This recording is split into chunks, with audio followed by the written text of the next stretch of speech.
Hello everyone and welcome back to the channel and welcome back to another video. Today we are here with our last episode review for the Mandalorian season 2 because it was the episode finale today. The episode finale? Chapter 16. Are you sure you don't mean season finale? Season finale. Episode finale. I'm just blown away from the episode. I'm still a bit speechless about it, but yeah, I'm in shock as well. Nonetheless, we're here to cover it for the last time. So it's been fun. What a journey. It's been fun. Yeah, it feels like it was just yesterday that it was starting, and now it's over. Yeah, it's gonna feel weird not seeing new Mando every Friday. Yeah. But I guess we've got Marvel shows to look forward to soon, I guess, which aren't gonna quite live up. As I to said, that's not the Mando, same for me. But yeah, yeah, it'll do. It'll fill the void. But, yeah.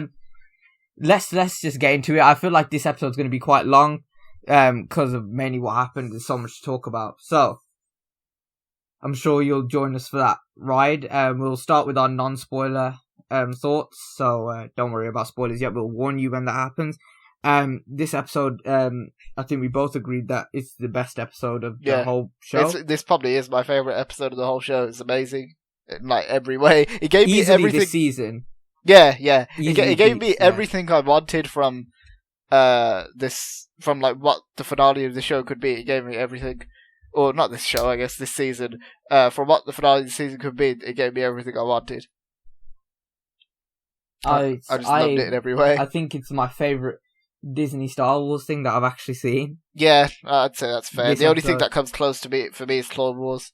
Season, like the last 4 episodes of Clone Wars, and maybe some other episodes from Mandalorian, but yeah, this was like the happiest Star Wars has made me in a very, very long time. And considering how good half these other episodes have been in Clone Wars and Jedi Fallen Order and Rebels and all that stuff, that's like saying something. So it was amazing. I still can't believe that, like, the way it was. Like, I can't believe that they did a lot of the things they did in this episode and it worked so well.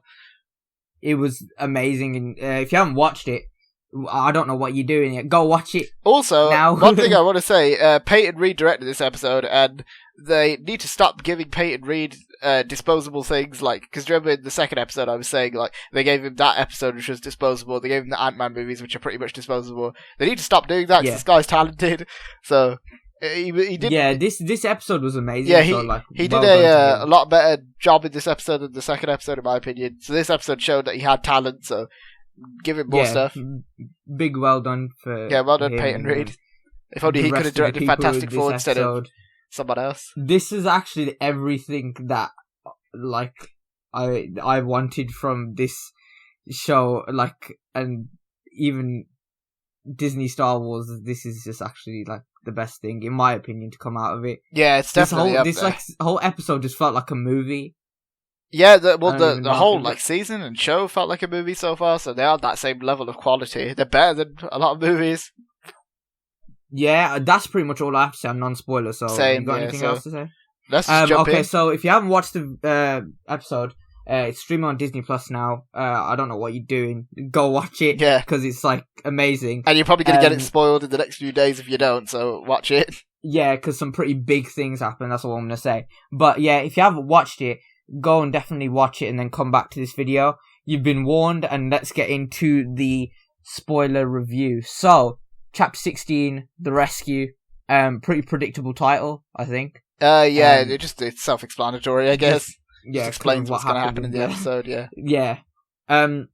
Which is good, because I liked that they did that instead of just spoiling what was going to happen, like they did with all the other, like, but not all, but like they could have easily, like, done something to, like, they could have done the title to something different to change, to just say what's going to happen, indicate what's going to happen, but. Yeah, they didn't, which is good. It was kind of a predictable title, very general title. We knew this was going to happen. Yeah. And let's just start with the chronological order of what actually happened in the episode. Yeah, we'll skip past some parts which are, like, less important. So the start of it was, obviously, the Dr. Pershing. It was shuttle. In a transport ship. Yeah, he's in the Imperial shuttle, and Slave One's chasing it. Yeah, we know that they're gonna get the information off him. we see them hijack the Imperial shuttle. Seen a lot from Slave One this season. Just want to say, yeah, I we've love actually that seen ship. quite a lot. That's probably like my second favorite ship in all of Star Wars, next to the Millennium Falcons. I'm happy to see Slave One back in action again. It's like one of the I think the design of it's just great, and just like all the functions and stuff we can do. It's a great ship in my opinion. So I'm happy that they're doing stuff with it again. Yeah, I mean, so we see, I'm very impressed with what they've been doing with Slave One. They've made it look very, very cool for people who actually haven't seen it before as well. Because obviously the Mandalorian's like being introduced, like new fans introducing Star Wars to a lot of new fans. So I feel like they're doing it justice. So yeah, they basically hijacked the ship. There's two pilots who two Imperial like pilot engineers. Well, not engineers, sorry, like a Imperial shuttle pilots who are taking Dr. Pershing, we can assume, to Moff Gideon or someone. Yeah, they're probably going to figure out what they were going to do with the child next. Yeah, or his blood. Yeah. So yeah, they hijacked the ship. One of the Imperial pilots threatens to shoot the Doctor, and one of them starts saying, "I don't agree with the other pilot," and then that pilot shoots him. Yeah, he just killed him. Yeah. And then the other pilot starts taunting Kara, tormenting Kara, and then Kara just loses it, and shoots him in the head. Yeah. And then they get their obviously they get the Doctor and leave. They have him on Slave One. They basically tell us what the hell's going on. He goes, "Is the child alive?" Mando's asking. He goes, "Yeah, the child's fine," basically. Yeah. Then after that, we cut to Slave One flying towards another planet, and we see Bo-Katan and Cosca Reeves in the bar, and obviously Boba Fett and Mando have gone to get them to help them to get the child back. The part when they walked into the bar, that was quite cool. Yeah, it's kind of like I wouldn't say a throwback, but it seems similar to season 1. Maybe like when Mando goes, like the first shot of season 1 where Mando goes into the bar, and then except this time he's with Boba Fett, so it's even better. I liked it because there's a lot of Western imagery like in this show. Yeah, that's just Star Wars in general. To be fair, the whole of Star Wars is like one big space Western. From a certain, like, if you look at certain shots and stuff like that, they were definitely inspired by Westerns, and this you can tell is inspired by movies like The Good, the Bad, and the Ugly, or like other spaghetti Westerns from like back in the day. So yeah, I really like it. I think it's a really good concept to base the episodes off and the shots off. But yeah, we see them go into the bar. Then they basically approach Sasha Banks' character, who I cannot master the name, so I will not be saying it. And obviously Bo-Katan, and they obviously say Moff Gideon has a child. Bo-Katan's like, "You'll never find him anyway, so there's no point really." And then they reveal that they have his coordinates, and then Sasha Banks' character and Boba Fett have this face-off weird fight thing, which sort of broke out of nowhere. And she started sort of insulting Boba Fett, and so did Bo-Katan for like a few, like about 10 seconds until she realized it was going to break out in a fight. They end up throwing each other through tables and get to the point where Bo-Katan just shouts at both of them and tells them to stop. Yeah, and also it's kind of pointless. Yeah, I don't know. It's kind of, I was just kind of sitting there like, why are you to Cosca Reeves? I was like, why are you trying this? Because Boba Fett's just obviously he's Boba Fett. He's obviously gonna win that fight. But the thing that I thought was kind of like interesting and funny was like when Bo-Katan said to Boba Fett that you're a disgrace to your army and you're not a Mandalorian, and then Boba Fett was like, "I never said I was," and he just didn't care. I thought that was good, because it's just Boba Fett's personality, you can tell it's... He's probably, like, heard that sort of stuff before. Yeah, so he just doesn't care anymore. So he just doesn't care. So yeah, we get that sort of little, fun, sort of petty battle scene, between the two, and then, they basically agree to go along with Mando, because, obviously, Bo-Katan's obsessed with getting the Darksaber back. Yeah, because Mando and her cut a deal to get the Darksaber from Moff Gideon, and then Mando gets the child.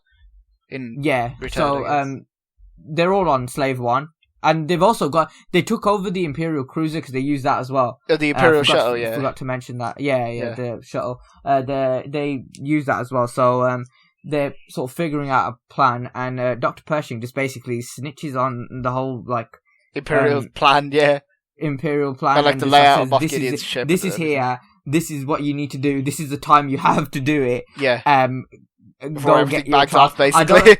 I don't think Dr. Pershing is really evil. Yeah, I think he's more doing it out of fear, sort of the Empire. Yeah, because you could tell that he even in season 1 when he was like, it's just a child. I didn't want to hurt him, and I'm the only reason he's alive. You could tell that he didn't he probably wasn't thrilled about doing what he wanted to do, or no, what he was doing, should I say? He didn't want to do it, so that makes his character more interesting. So we didn't really see him after that part. Mm-hmm. We assume he stays on Slave One, they sort of formed the plan to basically Bo-Katan and everyone else. Obviously Fennec, Cara, and then Sasha Banks' character. Boba Fett does not go in, by the way. Yeah, Boba Fett just is a taxi driver again, which is even though if I had to be nitpicky, two things I was a bit disappointed with in the season. One isn't even a nitpick; that's a legitimate gripe. I think is a lack of Grief. I really want Grief to be on their team because he was one of my favorite characters from season 1. And they didn't do a whole lot with him this season. I understand why, but still. I would have preferred he was there. And also Boba Fett, he didn't do a whole lot after the episode where he first the second episode where he reappears and then starts killing everyone. But aside from that, he's basically just a taxi driver for this entire season. So he basically distracts the TIE fighters. Yeah.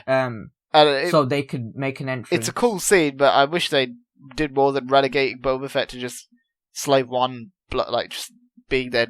As I said, the taxi driver. What happens later on in the episode kind of makes sense why certain things, why they've done that with Boba Fett. But he sort of diverts the TIE fighters, and so the Imperial shuttle can get in, and then everyone else is on that shuttle. Bo-Katan basically says, we'll distract the stormtroopers and everyone on there, and you just go and says to Mando, he said that he wants to go alone anyway, so he's I don't know if that's because of a connection thing or trust, or they don't really explain that, but it's clear to see why. He says, I want to go alone to go and get the child, so she basically says, okay, fine, we'll go and distract everyone, but then you have to shut off the Dark Trooper door so they can't get out. Yeah, stop them from getting out. And then obviously Moff Gideon sees that they're there, and then he says, release them anyway. So we know from slightly earlier on that they're going to be released, and then we have a bunch of battle scenes where I just wanted Grief to be in this episode so bad.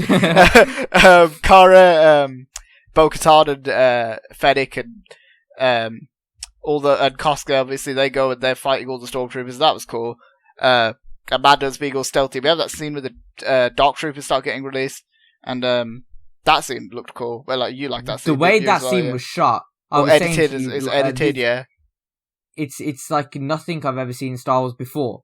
But I think for this, I don't think it would work in normal Star Wars. If this wasn't to do with anything. If it's in a movie, I think it could, depending on how they did the story, though. Depending on which characters they did it with, and how they did it in which, in what context. Yeah. But I think with this, it really worked. The Dark Trooper kind of reminded me of the Terminator in that way, where it was he was the big indestructible robot that could just it was like a killing machine. One thing I would say though, we had that first scene where Mando goes and fights the Dark Trooper, which was cool.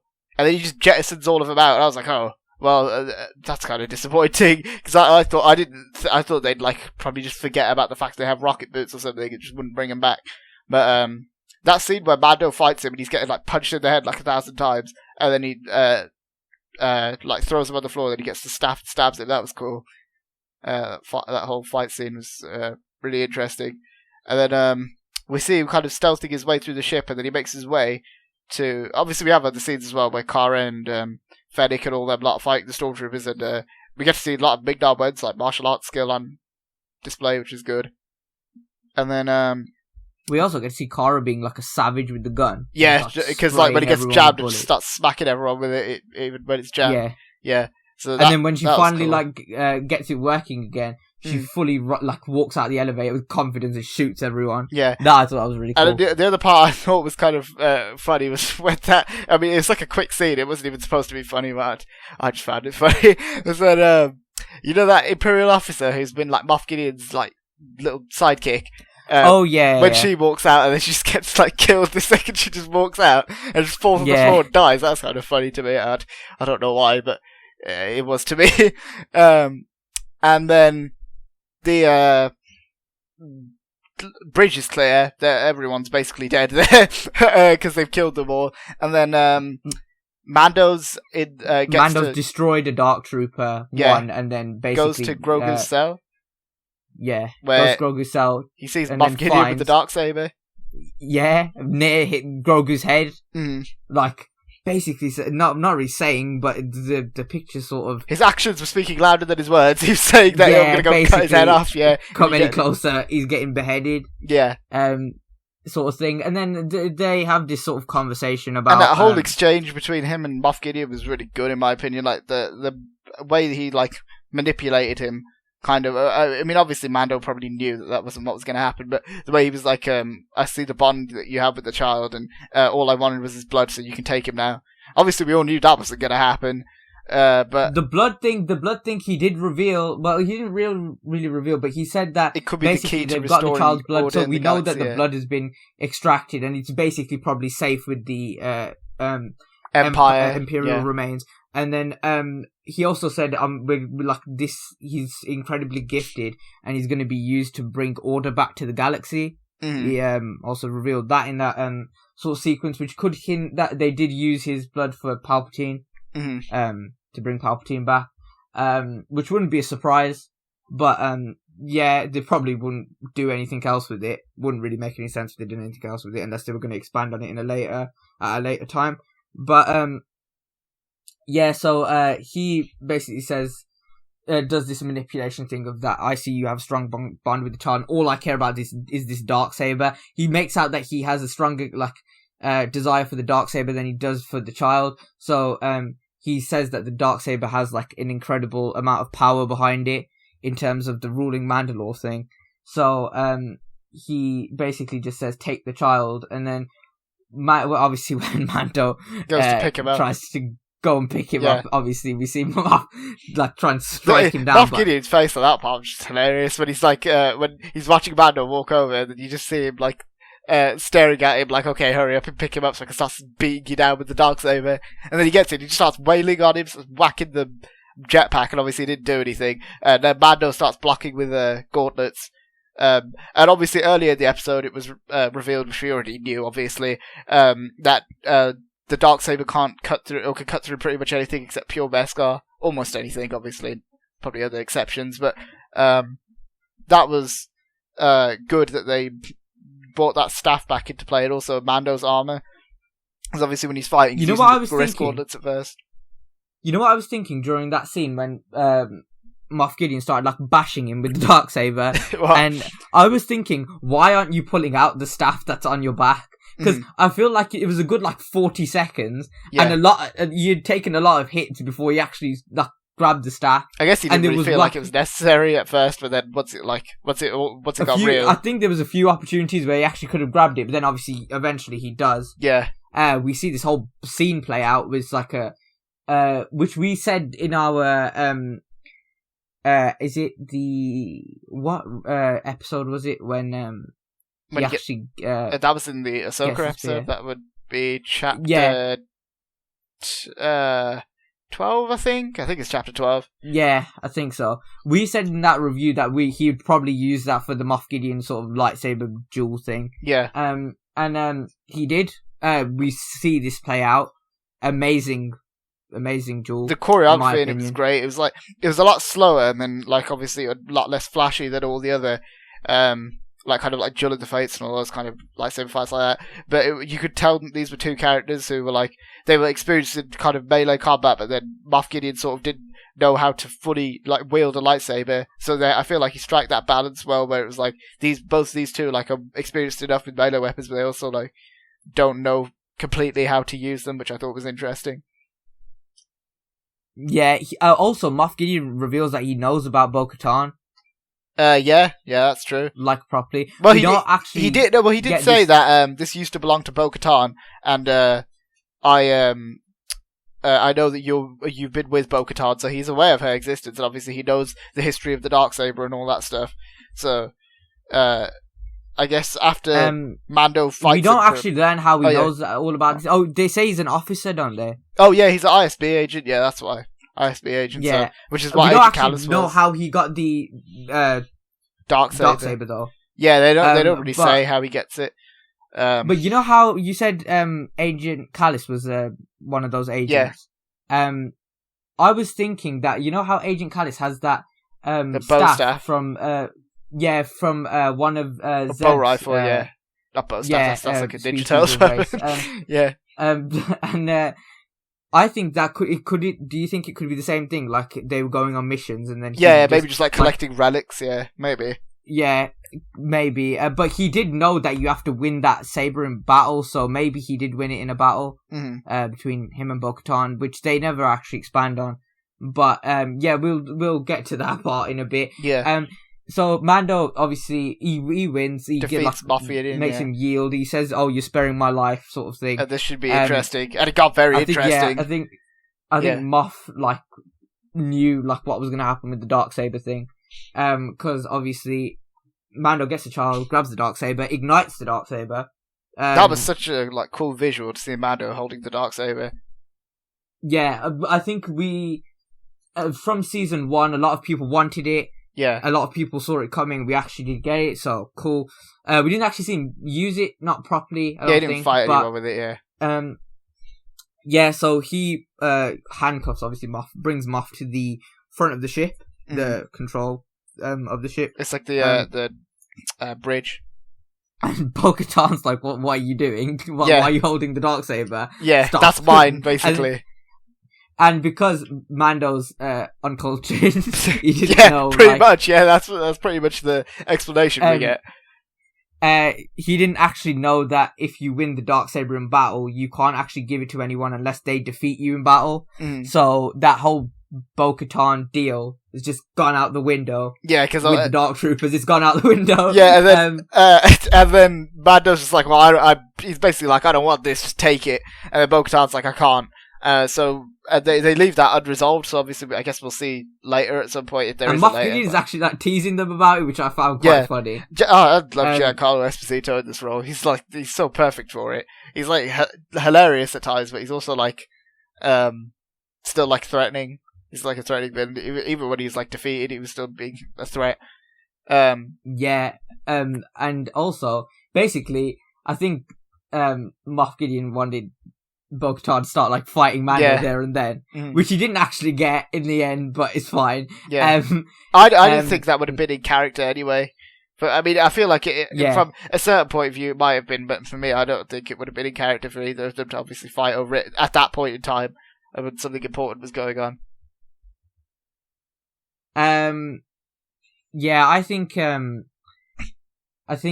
it would have been interesting to see if it happened, but obviously it probably wasn't appropriate. Yeah. And we also see Moff Gideon sort of find a pistol on the floor. I don't know whose blaster that was, but it was on the floor while he's there, and sort of just covers it with his cape. Yeah. And Kara's actually very happy to have him in her custody now as well. Yeah, because obviously she can take him back to the New Republic, and they can interrogate him, and then she'll probably be even more of a hero. And I think this is when we get to the big part of the episode. Yeah, so, where a bunch of Dark Troopers start coming towards the bridge. Return, every single one of them. Loads of them just like storm the entire ship and just come and obviously start.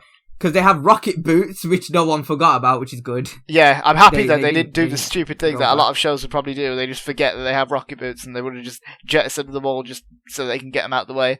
But then they start punching the door down, punching, and then all the characters are obviously standing there. Moff Gideon's like, you guys are all going to die. Then a life form was detected. Yeah, there's a beeping noise. And then we see an X-Wing fly past outside. And then, obviously, if you know Star Wars, you know who that is. I was in disbelief. I was like, no, that's not going to happen. I called this. If you go back to my season 2 predictions, or our season 2 predictions, my, verdict, I called this, but let's carry on. Yeah. And then, we see the X-Wing land, and then we see a robed figure walking through, and someone on the cams chopping people up with the lightsaber. Grogu perks up, and we see the back of his hand and the lightsaber hilt, and by that point, if it wasn't already obvious, blade as well. We see, obviously, this mystery character still chopping everyone up, just chopping all the Dark Troopers up, murdering everyone. Well, Dark Troopers, at least. He wasn't going to kill Mando, I assume. And then he was killing all the Dark Troopers, and we had a recreation An amazing scene. Darth Vader's scene. Camera footage as well. And then Moff is like, screw this, he grabs a gun. And he starts shooting up. Also tries to commit suicide. He starts shooting up Bo-Katan first to try and kill the child, and then Mando jumps in the way to stop him. And then he's like, well, if I can't kill the child, and this person, who I know who it is coming, there's no point living anymore. So he puts the gun to his neck and he's going to shoot himself. And obviously Kara comes and smacks the gun out of his hand and smacks him in the face and puts him on the floor. And then we get a recreation of the hallway scene from Rogue One, which was like what Darth Vader did. And then, of course, we see the doors open, and Luke Skywalker himself is finally back. I mean, obviously, he was in the sequels too, but I mean, young Luke Skywalker, straight after Return of the Jedi.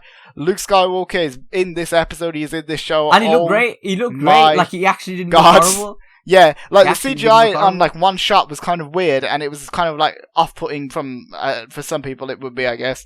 I thought it looked pretty good though.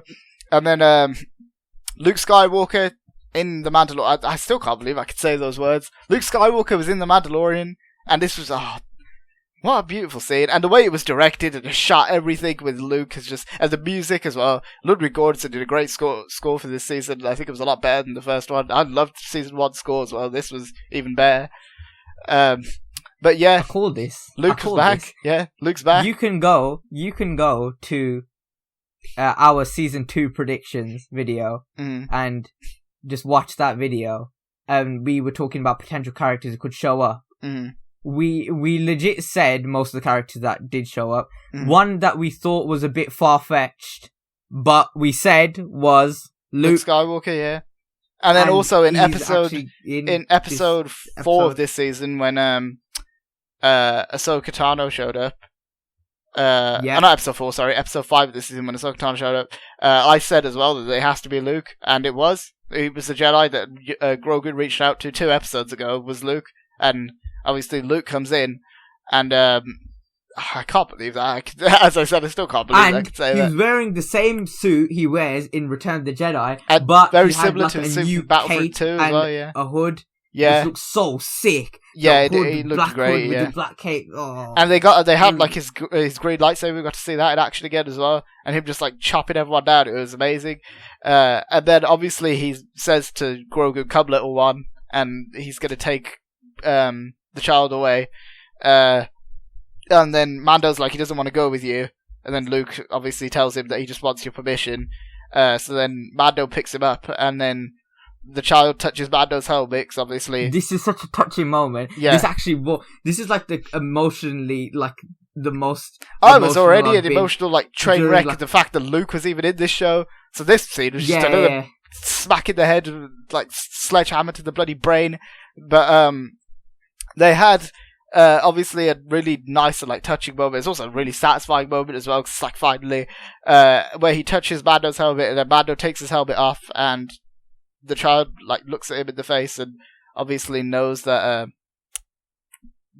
this is his dad, basically. And obviously you can see that Mando doesn't want him to go. And then, but he knows what he has to do. Yeah, and this whole scene, this whole sequence is just I think everyone who watched this episode was an emotional wreck after that. I spoke to one of my friends; he said he teared up. My brother was saying that he was emotionally just super emotionally invested and drained by this. Even me, like, during a Star Wars, like any Star Wars project, like a movie, like I've obviously seen like most of it, everything. The only thing I haven't seen like properly is the Clone Wars. Yeah, I've seen like everything. This is the closest I've been to like actually shedding a tear. I wasn't quite there, that but Clone I was Wars very ending close. as well. That was another one, and like when Han died in Force Awakens and stuff like that, there was like a few for me. But this was definitely like an emotional moment. But it just feels like we've been on this whole journey for a year throughout 2 seasons. Yeah, and it's finally over. Yeah, and it's like everything that personally would have wanted from this. Yeah, I can't see many people being disappointed with this, to be honest. I feel like if there's going to be the few that complain. It's like it's going to be the people who complain about everything. I think who would be upset with this. But then obviously Luke says he says I will protect this child with my life, just to ensure, like, obviously just to like reassure Mando that, like, okay, wink. You're giving him to the right person. I wonder what's going to happen to Grogu later. We'll talk about this in a few minutes. But Mando obviously says, "I'll see you again," like basically. Yeah, and then he says, "Don't be afraid," obviously. And then when he puts the child down, the child doesn't want to go at first because he's like holding onto Mando's legs. He's like, "I want to stay with my dad," basically. And then, just as if Luke wasn't enough, R2 comes out, like, just comes out from behind Luke, and then that was so casual the way he comes in. I was like, yeah, where's R2 come from? R2 just finally another good thing with R2, because R2 doesn't really do a whole lot aside from the original trilogy, which I wish they did a lot more with R2. But he obviously R2 rolls out, and then Grogu goes to R2, and they have like a little moment together, which is where my theory comes in. I think R2 is the one who saved Grogu from the Jedi Temple in Revenge. Yeah, so I was saying that this is like because this is one that I actually haven't seen before. Like I saw loads of theories when everyone like found out that Grogu was saved from Jedi Temple. Yeah, but I actually didn't see this one. R2 likely would have been with Anakin when he was doing a mad one. So I think R2, and obviously we see that they had a connection, so they must have known each other in some way. Even if he didn't save him, he definitely knows him from the prequel era, I'd assume. And then R2 and Luke obviously are here to come and collect the child, and then Luke picks up the child, walks into the elevator, and R2's running behind him. We see Mando just distraught, obviously because he's. It kind of reminded me of the ending of E.T., where like E.T. leaves. You haven't seen E.T., have you? No, I haven't. You should watch that movie. But yeah, E.T. at the end of E.T., when E.T. leaves and Elliot's saying goodbye to him, it reminded me a lot of that scene. And obviously we see Luke pick up the child. And also, I was wondering, did Cara not have some sort of reaction to Luke being there? She must have known who he was. I don't know. I think like I feel like some of the characters were looking at Mando at the back of Mando's head, like, oh my god, he's finally taking his helmet off. Yeah, and then obviously Luke and R2 go into the elevator. Mando's staring at him, and the episode ends. And yeah, the elevator what we thought was the end of the Mandalorian until after the credits, we have another scene where Boba Fett. And Fennec, obviously we see Jabba's palace, and we see fat Bib Fortuna just sitting on Jabba's throne, just ruling everything. He's looking extra fat, you know. Yeah, he's looking a bit chunky, wasn't he? Yeah, he's eating well. I feel like he should have, like, he would have been one of the first people to die when Jabba's palace was like. Anyway, we see Jabba's palace, and obviously, Bib Fortuna is sitting on that chair, which is where Jabba's throne used to be, and then everyone starts getting shot up, and we were like, who's that? And then Fennec walks down the stairs, and then Boba Fett comes in, and Bib Fortuna's sitting on the chair, and he's like, oh, Boba, it's nice to see you, and Boba Fett just shoots him, so he doesn't even care, he just kills him instantly. It's nice to see you. Yeah. He goes, I thought you were gone, he goes, we hear rumours, but I didn't actually know what was going on. He just gets shot. Boba Fett just shoots him, and then throws his body off the chair. Yeah, just moves Bib Fortuna out of the way, sits on the chair, and is basically the ruler of Tatooine. We get like a sick shot Yeah. of him sitting on this chair. Where like he puts he's the like gun next to it, some and sort then of king. Fennec's like Whoa. sitting on the sitting next to his chair and is drinking that. I assume it's spatchka because that's what they were drinking. Yeah, I think it is. Yeah, it is. And that ends, and then the Book of Boba Fett coming Christmas 2021. So no Mando season 3 next year, people. This is what we're getting. I guess this could be like we've had some speculation because it doesn't actually like no one's actually confirmed what this is. Yeah, what it is. Yeah. This could be spin-off instead of the Mandalorian. I think it is going to be a spin-off. We're not going to get. I know for sure this won't come. Like we're not going to get both this and Mandalorian season 3 next year. That's like set in stone. I think. I don't think we're getting them at the same time. I don't know. We could be because there was obviously like confirmation that Mando season 3 started shooting. So unless I'll tell you why. I'll tell you why I 3, think that we're not going to get it. It's because Disney Plus. This is like even like a more real world thing, I guess. They want money, so they're not going to put 2 shows on at the same time because they'd put what they'd rather do, I assume, is so people keep subscribed. Is they'll put one on and then they'll just put the other one afterwards. They're not going to put 2 on at the same time because people get 2 shows for the price of. Do you think Mando could come earlier if we do get a Mando season 3? No, I don't think so. I think we get next year. The most we'll get is Bad Batch and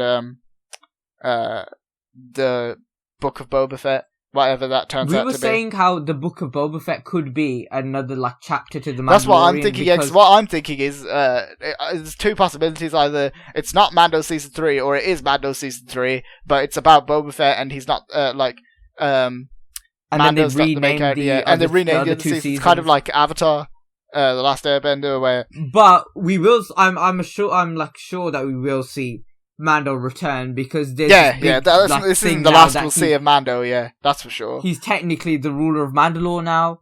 Yeah, they've left a lot unresolved. Like we don't know what happened to the armorer. We don't know what happened to the covert. Moff Gideon. We'll have to see what happens to him. I think we'll see that in Rangers of the New Republic. But it's left very open ended. I definitely think that any what do you call it? I think any like Mandalorian stuff, like proper Mandalorian stuff, like stuff to do with Mandalore, with the show, the covert, the armorer, all that.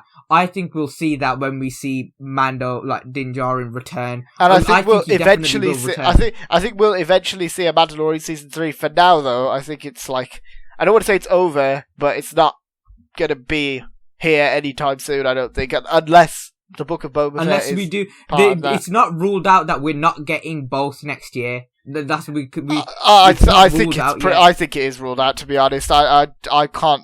There's no possible way I could see that happening because it's not confirmed though. Like it's not 100%. Yeah, it's not 100%. It's all but confirmed to me though, because the way Disney Plus. Because if that was the case, I feel like they would have released half the things at the same time. Like they would have released all the episodes of Mandalorian at once if that was the case. But the reason they don't do that is because they want people to keep subscribed. So that they can obviously make more money. I don't know though, because they said Mandalorian season 3 is shooting. So are they shooting Mandalorian? Well, no, Disney didn't say that. That's a rumor.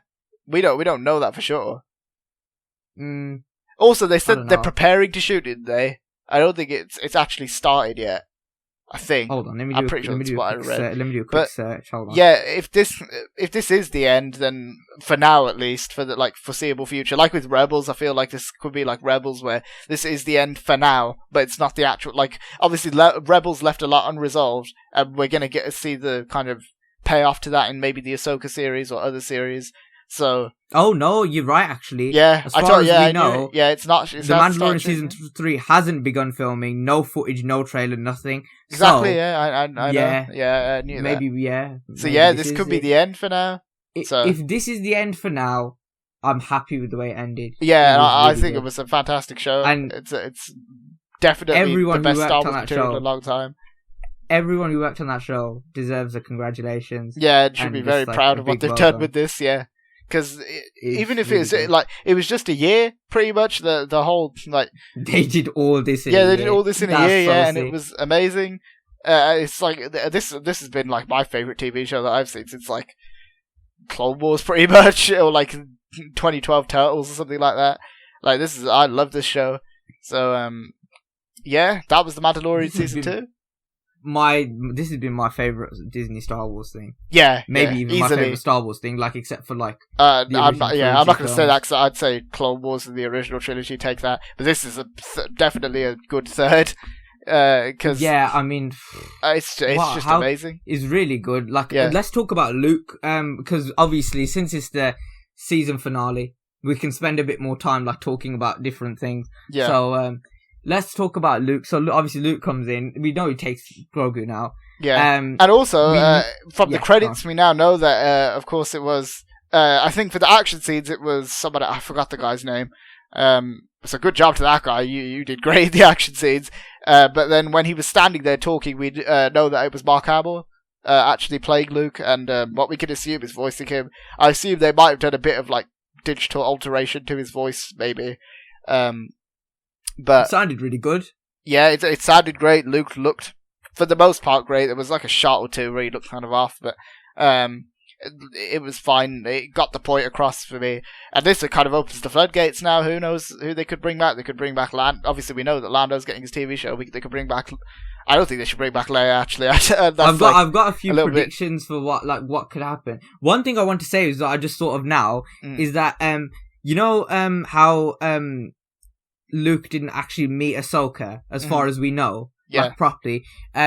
He, you know, when The Last Jedi came out, they released, like obviously, Disney released Luke's journal as like, as like an official like Star Wars book thing. So it's like how the Wakanda files were released for the MCU. So they released Luke's journal, and then Luke, like how Luke's like documenting everything. Yeah, and how we know that him and Ahsoka have some sort of contact at some point in time. And that could be through Grogu. That's what I was thinking. What I was thinking. Because we don't know how. Because he knows of Ahsoka, but we don't know how. He knows that. The details on that are very vague, I think, in that journal, from what I remember. It says something like, I know of my father's apprentice or something. Like that, Padawan or apprentice, something like that. And I'm thinking that maybe like he knows through Grogu, because obviously because he can contact Grogu like through like because he could talk to Grogu and stuff, connect with him through the Force. Obviously they could tell each other things, and then he would have probably said, Ahsoka, this former Jedi, told me to contact you through, like, this is probably what they were saying when he was on the Seeing Stone. So perhaps. That's just one thing I really want to put out, because I feel like that could be an interesting connection to how Ahsoka was actually in Luke's journal. Yeah, I'd say that's a fair prediction. But yeah, just overall, like the way they did Luke's character was amazing. And he was talking like Luke, he's acted like Luke. And I'm not even one of those people who hated Luke in The Last Jedi. I know a lot of people will say, oh, look, this is how you did Luke Skywalker. I liked both versions, so it's both. I love Luke in Last Jedi. I did too. I thought the stuff they did with him was really interesting. So yeah, that's... Who knows what's in store for Grogu now? Who knows what's in store for this franchise now, pretty much, because The Mandalorian's going to start its own big universe. This is like opened like a lot of stuff. Like, we don't know. Obviously, when we were talking about our season 2 predictions, we were saying if he gets handed off to Luke, we know what his fate is. He's going to get chopped up by Kylo Ren. Someone's getting stabbed by a cross-guard lightsaber at some point. Well, probably not a cross-guard lightsaber, but they're getting stabbed by Kylo Ren at some point. Yeah. But I don't know, like we were saying earlier that we think they probably would avoid that. Yeah. Because at least if they're going to show it, like that's what I was saying to you, that's probably why Mando said, I'll come and get you, like, or we'll meet again. Yeah. Maybe before, like, they, like, Kylo Ren obviously kicks off. He's got a few years to go from where we got a while, Mandalorian. Maybe before, like, Grogu's return to Mando. Maybe with, like, a bit of training. Not complete training, obviously, but a bit of training. He'll know how to control his powers a lot better than he did before. Yeah, and we'll see him, he's a little bit older as well, obviously. Probably not that much older, but he'll be a bit, like, he'll look a bit older. And, yeah, you were also mentioning something about, Mando and the team basically going against Kylo Ren in the first order. Yeah, who's to say? You know, we never know that. Like, they could do that. They could have it before if Kylo Ren does kill Grogu, then maybe if Mando finds out about it, he could go after Kylo Ren and try and take down the First Order or kill Kylo Ren. So or maybe knows? like this is what I was saying. Maybe Kylo Ren. I don't think this would happen, but maybe Kylo Ren, like they could build a certain connection with each other if they're learning together and stuff. Maybe he takes Grogu, because obviously Grogu's like he can't think independently yet, not entirely. Yeah. So maybe he, like, you know how Moff was teasing he might train him in the last episode. Not last episode, the second to last episode. Before this one. Could be something like that, and he keeps him training, but then we see Mando sort of take him back, and then they go into hiding, and that explains where they are in the sequel trilogy and all that sort of stuff. Yeah. But who knows what's in store for Grogu? And one thing I want to say about the Boba Fett series, which I mentioned to you earlier, is that we could maybe see Boba Fett go after Han, if you find that Han's alive. Maybe, yeah, that's a possibility. I don't know how likely that is, but now that Luke's appeared, I mean, who's to say that's not going to happen? How many episodes do you think we'll get for the Boba Fett series? I don't know. That's like all open-ended right now. I feel like we need to wait for more information for that sort of thing. But true, and it should explains be why they interesting didn't announce anything at the Disney investors meeting for Boba Fett. Yeah, and also why they didn't directly say Mandalorian season 3 is coming next year. I think they said the next chapter of the Mandalorian story or something. So if they said that, I think it'll be like a, because we were talking about how Mandalorian, the book thing could be linked to how Avatar has books, and it's each. That's why maybe they'll retitle season 1, like, I don't know, season 1. The Mandalorian also because book Dave 1, Filoni's the child, like helped with Avatar. Dave Filoni's working on it as well. Yeah, because it could be like, I don't know, book 1, the child, book 2, the Jedi, book 3, Boba Fett, or something like that. I don't know. Who knows? The future has a lot of interesting things in store for Star Wars. Star Wars has done like really well at recovering after Rise of Skywalker. Can I just say, even though Rise of Skywalker got a lot of positive feedback from people who have their opinions. I don't know about that, but yeah. I feel like that's the one Star Wars movie that most people like just agree is, like, aside from like Attack of the Clones, like most people just agree on that one that it's just not good in any way. Like, I don't know, I feel like that's the one, along with Attack of the Clones, that people were just like, that's just not a good movie. But the positive thing is that Disney Star Wars is redeeming itself massively from what we got, the news that we got at the Disney investors meeting, which we did talk about. If you want to go and check out their videos on our channel now. And also like how this ended, this was just mad. It was amazing, really fantastic. It was amazing, just like well done to everyone who worked on it and stuff. Yeah. And thanks to everyone who's watched all these reviews for this whole season. Thank you to everyone who watched and like went through the journey with us together. Obviously, we really enjoyed doing these videos with the Mandalorian. We hope to be back next year with obviously the Boba Fett series. We'll review all that sort of stuff. Yeah, and the Bad Batch and all the good stuff. Yeah. In the future, like obviously soon we've got Wonder Woman to review. In like a week, pretty much. Out, so well, I guess actually technically we could go watch it now. So whenever we get the chance. Stay tuned for that. Like we'll have that out soon. We've got a lot of other stuff coming. So and thank you for all the support recently. The channel, the community's been growing since we've started, and that's just like a big thank you to all you. Thank you. Tune in.